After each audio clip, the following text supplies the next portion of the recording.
All right, so let's move on and talk about calibration and validation. So external calibration curves, you're going to create 4 external calibration curves for the experiment, right? Because you've got 4 different analytes, and each one of those is going to have a different response factor.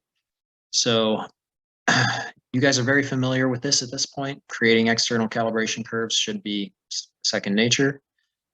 So I'm not going to go into that in detail, but in your reports, what we want to see is a figure like this, where we're seeing all 4 of our of your analytes, and you might want to start working on combining these into one figure with multiple panels like this, labeled A, B, C, and D, just so we don't have to scroll through 4 separate pages to find all 4 of your cal curves for the external cal curve.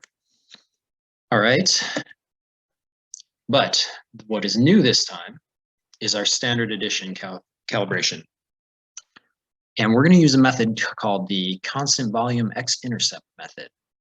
There are a bunch of different ways to do standard additions, but this is the one that we're going to focus on. All right, so the way standard additions work is that you are going to prepare a cal curve, but your cal curve is also going to contain an amount of your unknown solution. So to each of these calibration solutions here, we're going to add the same amount or the same volume of our unknown solution. So how much should we add? Well, these are going to, we're going to add 5 milliliters of our unknown solution. How are we going to do that? What materials should we use? Because we are working in organic solvents here, and we're interested in, or we're quantifying plasticizers, we want to stay away from all of those plastic materials we used with the wine experiments. And we're going to use glass volumetric pipettes. And the total volume here is going to be 10 milliliters. So we want to use 10 milliliter vol flasks. First thing we're going to do is add 5 milliliters of our unknown solution across the board. All right, so the next step after we've added our unknown is we are going to add a varying amount of our phthalate stock solution to create a calibration curve on top of that, the analyte that is present in our unknown. So what range of a calibration curve do we want to create here? We're going for 10 to 1,000 parts per million. Or if we express this in milligrams per milliliter, we're talking about 0.010 to 1.00 milligrams per milliliter. And this is the same concentration that you want to go for in your external calibration curves.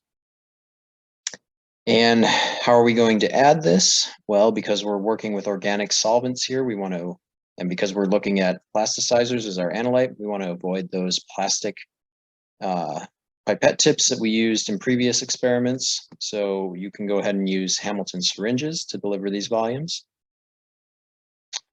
And as an example here, so you're going to be making, we're only showing 6 solutions here, but you're going to want to make 7 total solutions, 7 total standards. So as an example, you might add these volumes. You're always going to want to have a 0 volume of standard added. This is a very important solution to have in these calculations. Pro tip, this is also going to double as one of your QC materials. And then you're going to add varying amounts to create that calibration curve that will be on top of the amount of the analyte present in your unknown. All right, so how are we going to take these samples and then calculate the amount of analyte in our unknown solution? Well, we're going to use a very straightforward method here where we're going to build a calibration curve. So we're going to take the response of our analyte on the GCFID. So that'll be on our y-axis, and it's labeled A here for absorbance because I took this from a different example. And then on the x-axis, we're going to have the concentration of the standard that we added to that solution. So what we're going to do is plot the calibration curve just like we've done. We're going to fit a line of best fit through there, and all of yours are going to look beautifully linear like this. Of course, you're going to have error bars on here indicating the standard deviation of your multiple measurements at each concentration. And you'll notice that your y-intercept here is not going to be anywhere near 0, 0. That's because there's always going to be some amount of analyte in each one of these solutions that is coming from your unknown.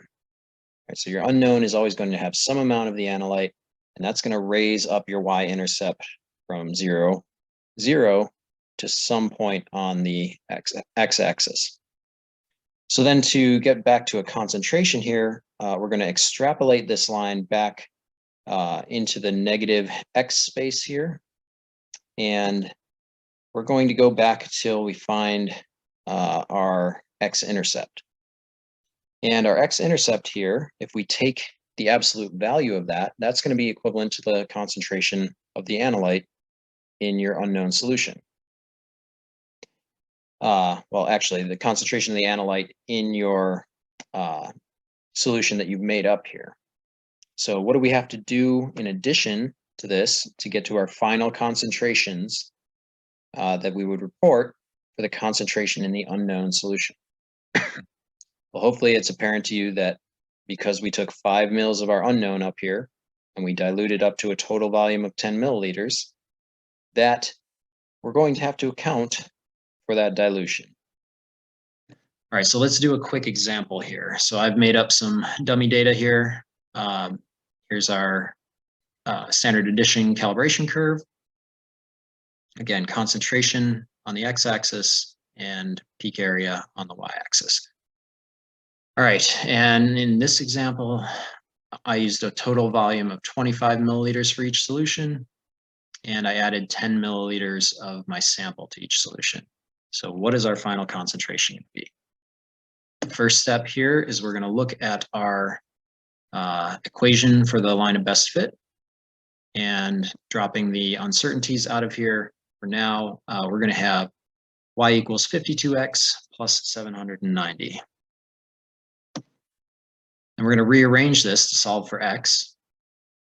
All right, so x is equal to y minus 790 divided by 52. And then because we want to figure out where our y or our x-intercept is, we're going to set y equals to 0. And then our equation becomes minus 790 divided by 52, which at 2 sig figs is minus 15. All right, so we're going to take the absolute value of that, and we get 15 parts per million as our concentration in that in the solutions that have been diluted. All right, so now we need to account for the dilution factor there. So our 15 parts per million is going to have to scale that back up by multiplying by the total volume divided by the sample volume that was added to those standard addition samples. So when we do this, we go from 15 ppm up to 38 ppm for our final concentration in the unknown. All right, so you're going to do similar calculations for all of your for your 4 analytes in your standard addition samples. All right, so whenever we report a concentration, we also want to report the uncertainty. And to get to the uncertainty calculation for standard additions, it's slightly different than what you're going to do for your external calibration curve. So what you're going to want to do is go back to SCOOG, go back to your instrumental textbook, and look at page 15, figure 1-11. And it's going to walk you through the Excel calculation for determining the uncertainty in those concentrations.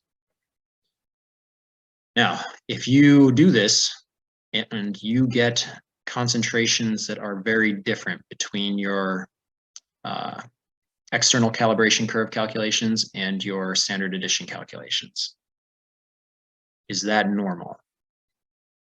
Do you think they should be very different? The answer is no. Right? They shouldn't be different if you've accounted for that dilution. They should be pretty similar. If they're not similar, that means that something has, there's some difference between the way that you prepared the standard addition and the way that you prepared your external calibration curves. Now, with more complex samples, we're giving you 4 phthalates dissolved in dichloromethane. If these were a more complex matrix, like blood or urine or something else like biological tissue, you might see differences between external calibration and standard addition because there might be some matrix effects that the external calibration curve doesn't account for, where the standard addition curve will account for that. That's one of the big advantages of doing standard addition, is that it's automatically accounting for any differences due to matrix interferences because you have that sample matrix in every one of your calibration solutions. All right, so standard addition, if you've got a really tricky matrix, is oftentimes the gold standard for producing the most accurate, reliable results. All right, so let's talk quality control. Like I said, we're not using surrogates or internal standards here. You could do that easily with this experiment, but we're not asking you to do it. We are requiring you to run a full suite of quality control samples for both the external cal curve and the standard addition.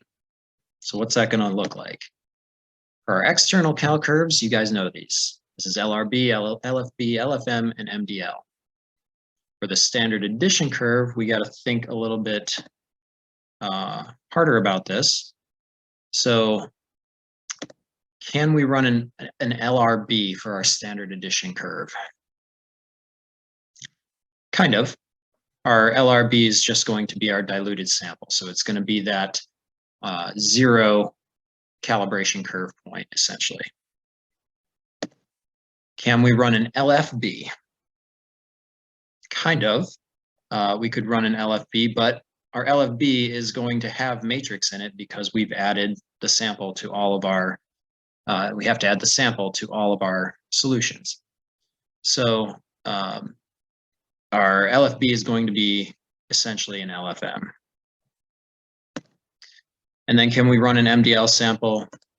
Yes, we can run an MDL sample because that's going to be our diluted sample plus a small amount of our analyte.